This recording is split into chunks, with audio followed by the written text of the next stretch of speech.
Hey guys, it's Steve from Performance Institute here. I just wanted to talk about fillers. And if you've never heard of fillers before, fillers are something that I think a quality coach can help people out with a lot. So we use them to work on something that we call red flags, which maybe we've caught in their assessment or possibly something that we're seeing in a movement. So I had an example the other week where I had a client start squatting, and what I noticed that when she squatted, she started shifting, and then we talked about it and she said, I'm starting to feel some tension through my glute and through the front of the hip. So the first thing I thought to address it is one of my new favorite releases that we use with a kettlebell. So if you sit on a kettlebell, you can have the handle run any way which you find works best for you. I kind of like it where you have the handle run across your glute. So you would sit on a kettlebell, have it about halfway up your glute, put your hands behind you if you can. It will also act as a good bit of shoulder flexibility for some of you.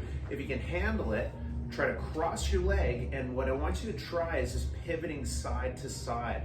What I've found with this release is it just hits different than a ball or a roller does, and it really is aggressive, and it really does help loosen off the hip. So usually what I'll have people do is sit on the bell, kind of mid-glute, and then work up towards the top of the hip and just find your tight spots. Spend some time. If it's really tight, work up to about 2 minutes or so on either hip.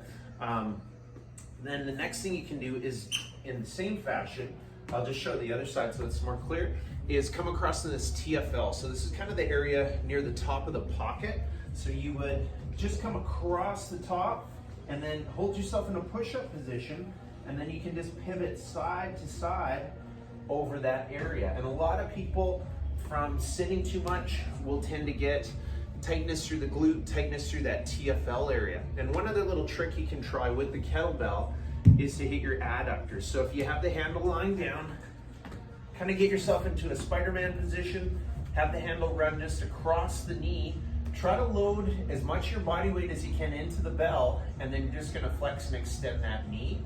Do it about 15 times, and then slowly work up those groin muscles. They come in and attach into the pelvis, and when they get tight, they can create some shifting. So again, back to this sample client of mine that I had, we did that exact release, and all of a sudden the shift was gone. So give that a try. Make sure, take a look at yourself as you're squatting. You can do that as part of a warm-up and just see how well your movement quality is. And if it's not quite on, see if there's a filler. We're going to talk about some more examples that you can do, but that's one sample you can try to help with hip alignment. Hopefully that helps. Thanks a lot, guys.